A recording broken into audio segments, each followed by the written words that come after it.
Hello, my name is Nimit Gandhi, and I'm a senior at Little Rock Central High School in Little Rock, Arkansas. And today, I'm here to talk to you about my research titled Single-Walled Carbon Nanotubes, Silicon-Based Solar Cells. In this research, I used N-type silicon substrate alongside with P-type single-walled carbon nanotubes. The purpose was to determine whether applying a nitric acid treatment to the solar cells would have any impact on the efficiency. I hypothesized that the efficiency of the devices would increase because the nitric acid acts as a strong oxidizing agent, meaning that it has an affinity for electrons.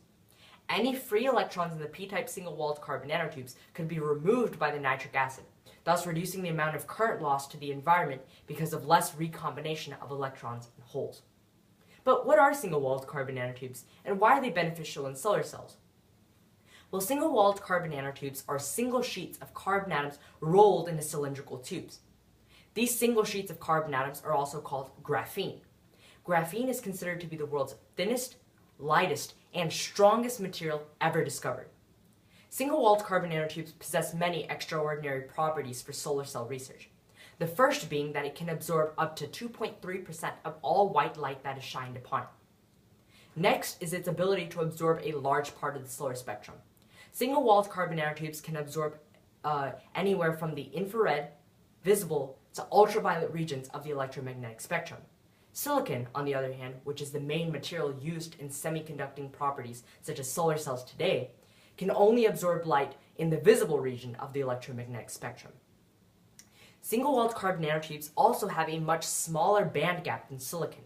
With a smaller band gap, photons and radiation with less energy can hit the single-walled carbon nanotubes and cause excitation of electrons, while silicon requires much higher energy to cause excitation of electrons. Single-walled carbon nanotubes also have a high charge carrier mobility, which refers to the rate at which electrons and holes are separated to their proper electrodes upon electron excitation. With a high charge carrier mobility, less current is lost to the environment, and the efficiency of the device increases. The results suggested that the efficiency of the devices increased by over 90% on average after applying the nitric acid treatment, thus supporting the original hypothesis. There are a couple of possible explanations for why this could have happened. One main explanation is that the nitric acid acts as a strong oxidizing agent and is capable of removing the free electrons. Another possibility is the formation of functional groups on the surface of the carbon nanotubes, such as carboxyl groups and hydroxyl groups.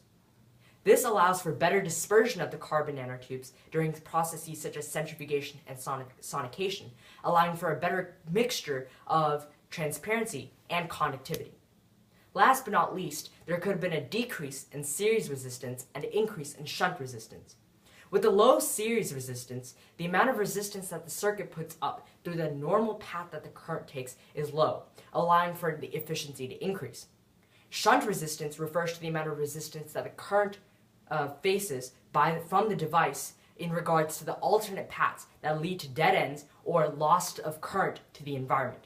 With the high shunt resistance, this loss to the environment is not necessarily eliminated, but reduced severely. This project can be considered a form of materials engineering because it allows for the formation of carbon nanotube films, a material that most humans are not capable of observing over the course of their lifetime. This can be, on a broader scope, seen as a form of engineering because it uses a creative and innovative process to find a pioneering method to solve a prominent issue that we are facing in society. Although the technology has not been completely developed for single-walled carbon nanotubes and their applications in silicon and in solar cells, over the course of the next 20 years, we could see many advancements that could allow for single-walled carbon nanotubes to become a very prominent material in solar cells. What is my motivation for conducting this research? Why did I choose to conduct solar cell research? Well, there are many reasons. The first being that the inherent system is unsustainable.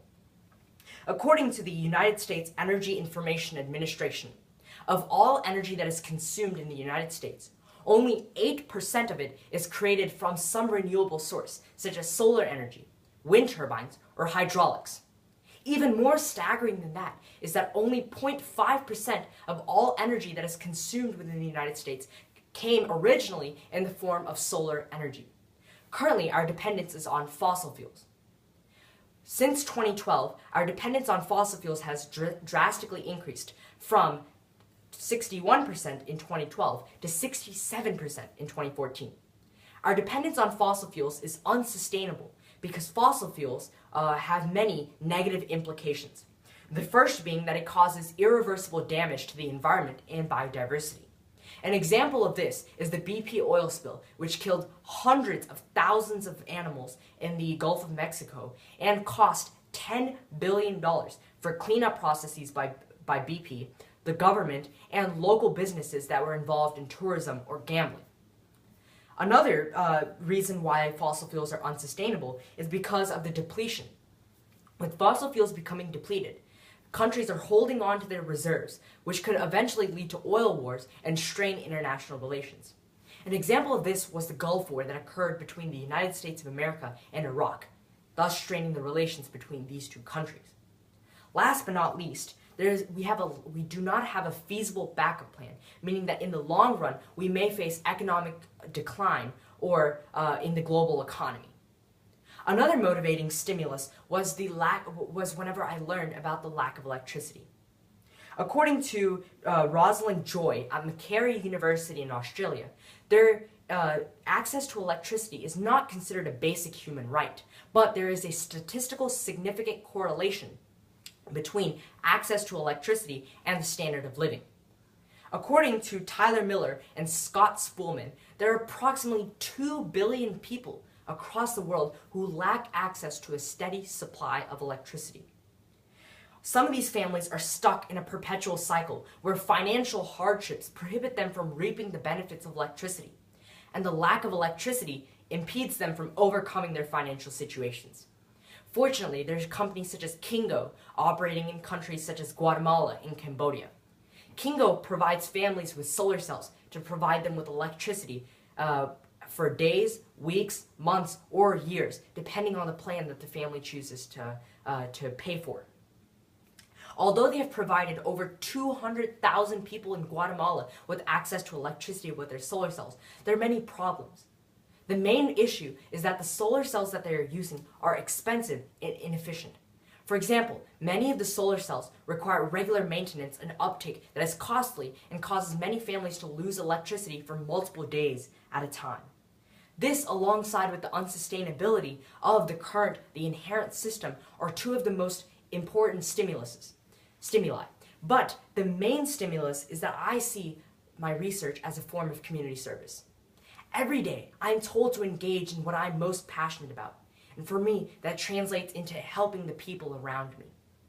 I see research as a form of community service because it allows me to identify a global problem and find a solution to tackle that problem. I engage in community service because it gives me an opportunity to give back to a society that has done so much for me. From the moment that we enter this world, we are engrossed in a society with people who have a wide variety of professions. Some people are taking out the garbage to prevent outbreaks of the bubonic plague, while others are on the battlefield risking their lives every day for the nation that they promise to protect. All of these people come together to form an interwoven society where each member ought to be seen as a family member. I engage in community service not as an obligation or for science fair competitions to win. Instead, I do it as a personal desire that I attempt to fulfill. The greatest aspect of conducting research and community service in general is that it eliminates all barriers such as age, race, and gender. Last but not least, I would like to thank my mentor at the University of Arkansas at Little Rock. His name is Dr. Vinay Saini. He took countless hours out of his busy schedule to assist me throughout this entire endeavor. I would like to thank the entire staff at the Nanotechnology Department at the University of Arkansas at Little Rock. Without them, not only would I not have been able to conduct this research, but I would not also have the opportunity to present my research and talk to Nobel laureates at the International Science and Engineering Field held last year in Los Angeles, where I won 3rd place. I would like to thank my family, friends, and teachers for providing me with moral courage and support throughout this entire process. And last but not least, I would like to thank the Davidson's Fellow Scholarship for blessing me with this amazing opportunity. Thank you.